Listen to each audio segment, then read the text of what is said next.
Camille Serre aime partager des nouvelles concernant l'évolution de sa grossesse à sa communauté, sur Instagram.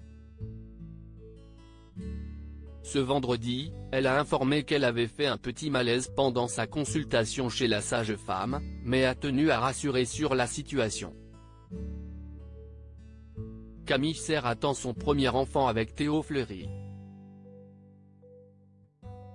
Une merveilleuse nouvelle annoncée il y a peu sur les réseaux sociaux et dont elle nous avait confié qu'elle était une grosse surprise. Depuis, la maman en devenir vit les joies et les aléas de la grossesse.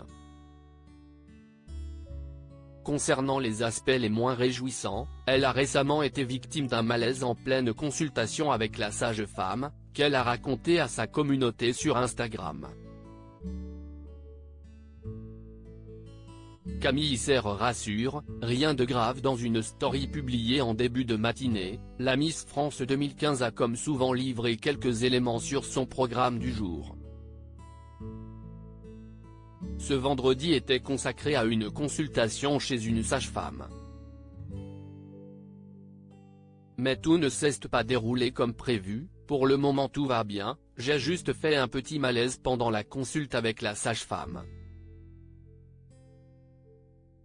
Faut toujours que je me fasse remarquer, s'est amusée celle qui est aux commandes depuis 2022 du magazine Les Parcs d'attractions préférés des Français, diffusé sur Gulli.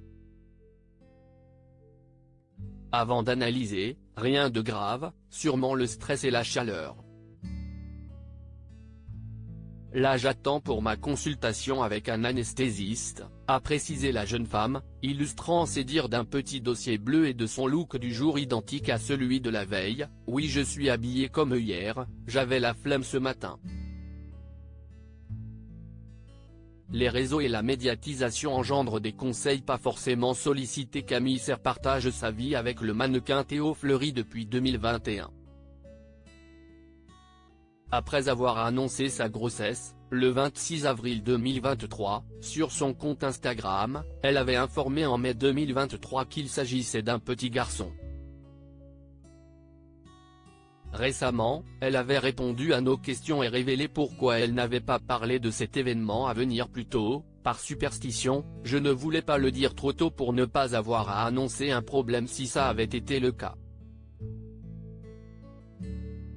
Avec mon conjoint, on n'avait pas prévu d'avoir un enfant tout de suite. C'était une sorte de surprise. On voulait surtout prendre le temps de digérer l'information et de ne pas avoir l'avis de tout le monde tout de suite. Avec les réseaux et la médiatisation, nous recevons plein de conseils de plein de monde et des avis qu'on ne veut pas forcément.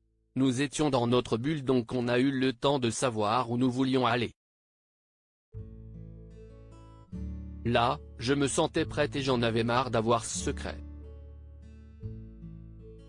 Article écrit en collaboration avec 6 médias.